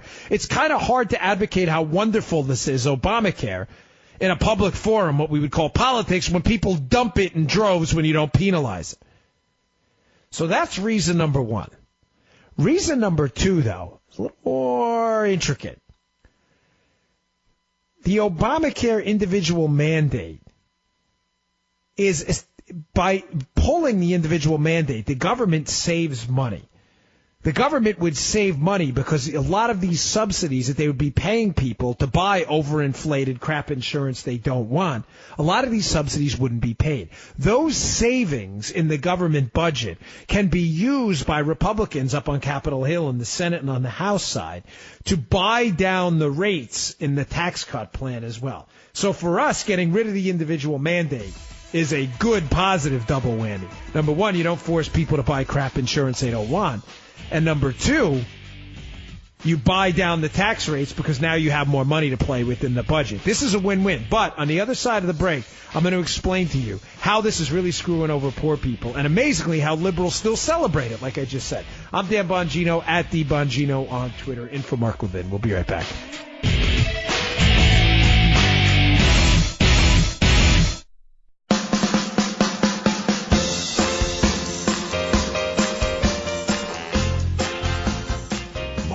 Levin, making conservatism great again. Dial in now, 877-381-3811. All right, welcome back to the Mark Levin Show. Dan Bongino, contributing editor over at Conservative Review, at DBongino on Twitter, filling in for Mark. Hey, folks, by the way, if you missed it somehow, the unbelievable news, I'm here to fill you in 30 seconds or less. Mark's got a show on Fox News. I saw this. Listen, I work with Mark at Conservative Review, and I got to tell you, even I was kind of taken aback. I was like, really? Well, this is amazing. You know, because I work remote, so I don't get involved in, like, office meetings and stuff. I do my own thing, right? I was like, this is sweet. He was headlining Drudge that day. It was all over the place. It's going to come out in February of 2018. So right around January, so get your DVRs ready to go. I'm going to be watching it live. It's going to be Sunday, 10 o'clock Eastern on Fox News. It's going to be called Life, Liberty, and Levin. Folks, I watch Levin TV on CRTV. I'm privileged enough to get it for free because I work here. But it's CRTV. Levin TV is available now. It is a wonderful product. If it's even half the show Levin TV is, it's going to be an awesome show. But I know it'll be just as good. So make sure you tune into that. Life, Liberty, and Levin starting in February of 2018. And go to CRTV.com. That's CRTV.com. You can get Mark every night on Levin TV there. And CRTV's running all kinds of deals today. So go check it out, CRTV.com. I'm super excited about that. All right, so I told you what I would do here. I would tell you again how another liberal policy is blowing up in their face in regards to this individual mandate. Now, here's the scam. I'm going to get to some calls in a minute here, by the way. But here's the scam. This individual mandate, there are two reasons that the liberals hate this thing. Again, the first one is because they're afraid if they don't penalize people, that people are going to dump Obamacare in droves because it sucks. That's why. It's as simple as that. It's overpriced, and people have to pay for stuff they don't want, like hair transplants when they're already bald. They don't want a hair transplant. They certainly don't want to pay insurance for it. It's overpriced, overregulated. People don't want it. Liberals are terrified that if they don't force people to buy it, they're not going to buy it. Secondly, they're afraid if the Republicans get rid of it, they're going to have all this room. It's about $330 billion to essentially buy down the tax rates from the savings, which would mean an even bigger tax cut, which would mean profound economic growth. And they are terrified that if the economy grows under Trump, that they are going to be forced to live with the foil effect. You all know what the foil effect is, right? That's why they put diamonds on a dark black background. Because it's a foil. It's a contrast. It makes the diamond look that much brighter, shinier, makes it shimmer more. The diamond hasn't changed, but the background makes it appear brighter. I'm telling you, mark my words, bank on it, take it to the bank and cash that check. The liberal class and the liberal intelligentsia knows the Obamacare, Obamonomics agenda was an absolute abysmal failure. They know it. They're not stupid. They can look at the GDP numbers. They can look at the unemployment numbers. They can look at the underemployment numbers. They can look at median income. They can look. These are not dumb people, folks. We can disagree with them politically, but do not underestimate them. These are not dumb people. They've looked at the same numbers you and I have. They know the Obamonomics agenda was a train wreck. They thought Hillary was going to get elected. The Obama economy would rebound a little bit with her in office, and that they would be able to take credit for it. But their worst nightmare happened, and their worst nightmare was the election of Donald Trump. because they knew the Obama economy, as terrible as it was, wouldn't continue forever because of the power of the American entrepreneur and businessman. Even despite the awful Obama economic agenda, they knew the American economy would recover eventually, and they were praying it would happen under Hillary Clinton. Now what do they have to deal with? They have to deal with the foil effect. They have to deal with the contrast of 8 years of a crap economy under Obama and what's going to be, if these tax cuts pass and the individual mandate is yanked out and they can lower taxes by another $300 billion, they're going to have to deal with an exploding economy.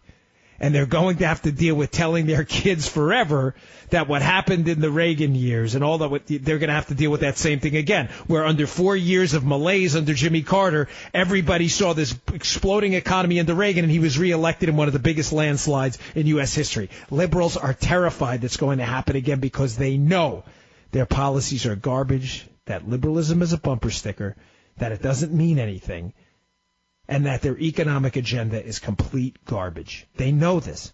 It's always been about control for them. They are genuinely scared. So they are fighting this individual mandate at all costs to keep it in there.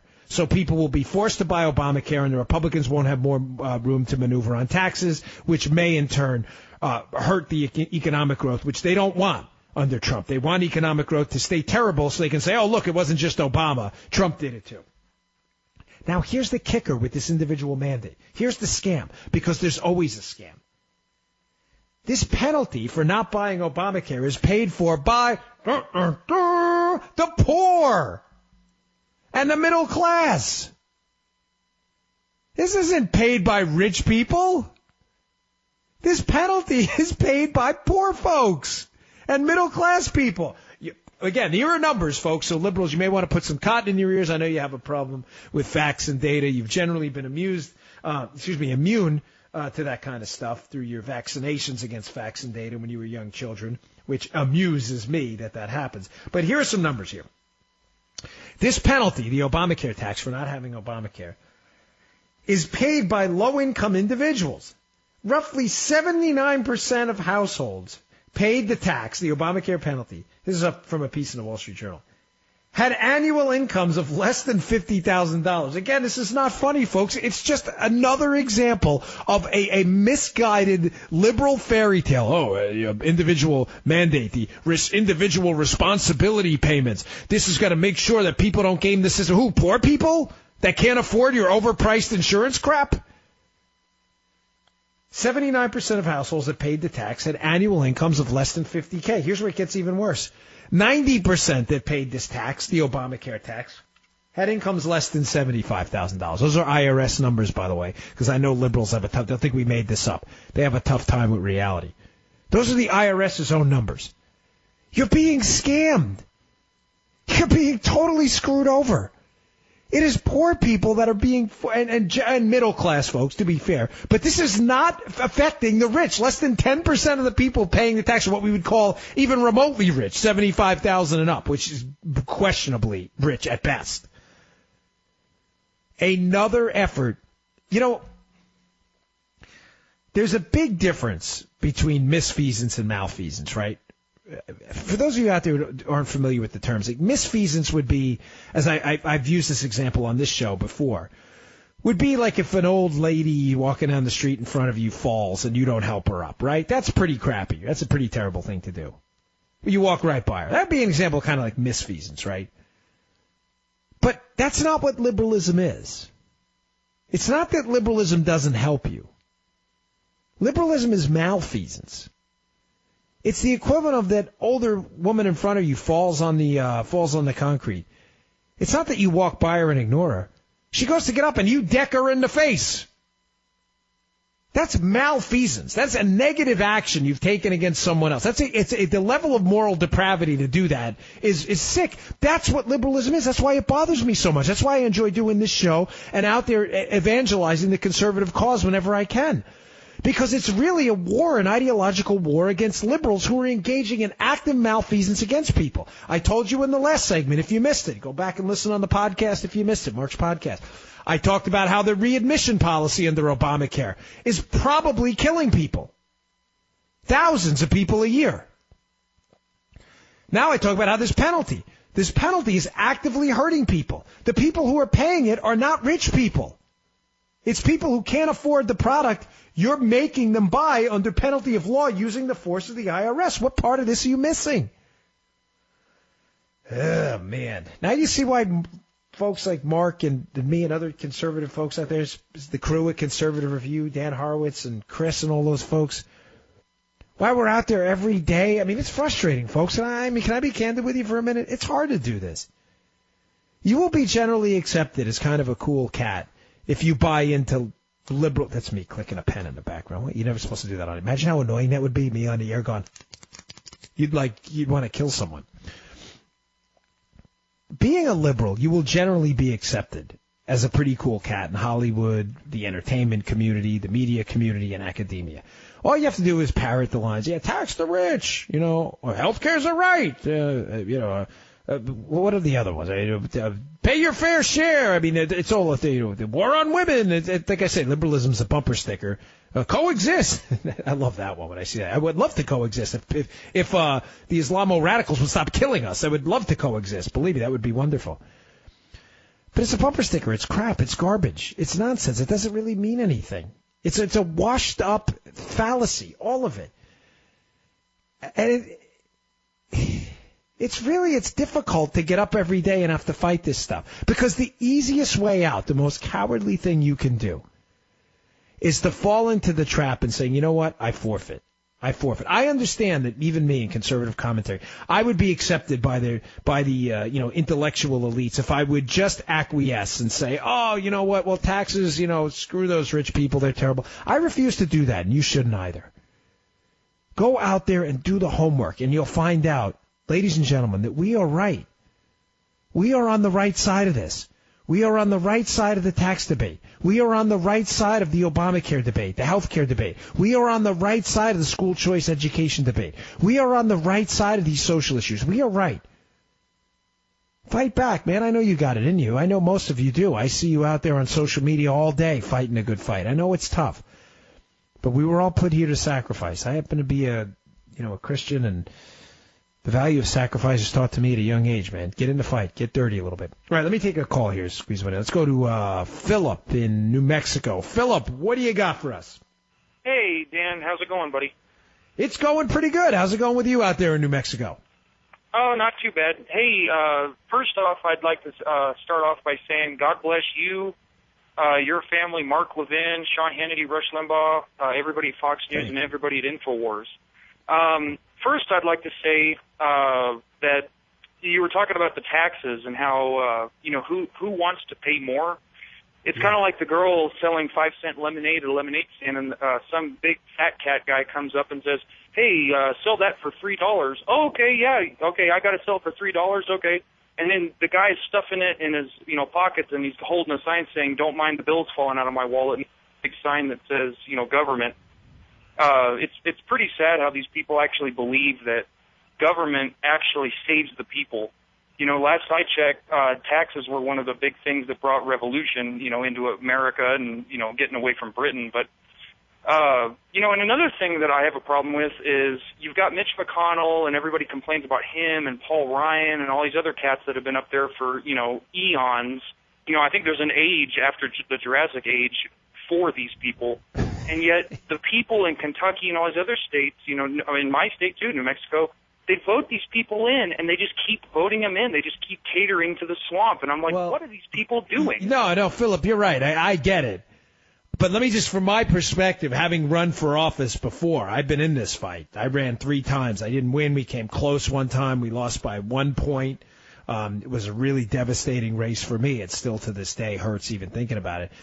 But I get it. I understand your complaints. But having run for office, seen the numbers, knocked on doors, literally thousands of doors, I think what happens, Philip, is, people live really busy lives in the United States. I'm not apologizing for anybody. I'm not trying to do any of that. I'm just trying to explain to you why I think incumbents consistently get elected. Name recognition in a primary is tough to overcome. Remember, when you're in a primary, there's nothing to help people discriminate between you and the next guy. Nothing. In other words, if I run in a primary, I'm not running ever again, just to be clear. But if I were to ever run, It doesn't say Dan Bongino next to it like asterisk, super conservative dude. It doesn't say that. It's just your name. So the reason incumbents get elected over and over and over is because people go in who, they have busy lives. They're soccer moms and dads. They're shuttling their kids around. They don't have time to research. I'm not apologizing. I'm just saying this is what happens. And they go out and they say, they see the first name there that makes sense. They're like, McConnell, he's a senator, right? And they check that box. I know. I've been in the process. That's what happens. I'm not saying it's right. And I appreciate the call, Philip. I'm up against a break here. But all I can say to you folks is, I'm not lecturing anybody. Please don't take it the wrong way, but don't automatically default to the incumbent. Obviously, you see a primary, look up all the candidates. You got someone who says something good on there, you may want to try your vote somewhere else. I think everybody should be primaried all the time. It keeps conservatives honest. All right, I'm Dan Bongino, at DBongino on Twitter. Filling in for Mark. We'll be right back. Mark Levin.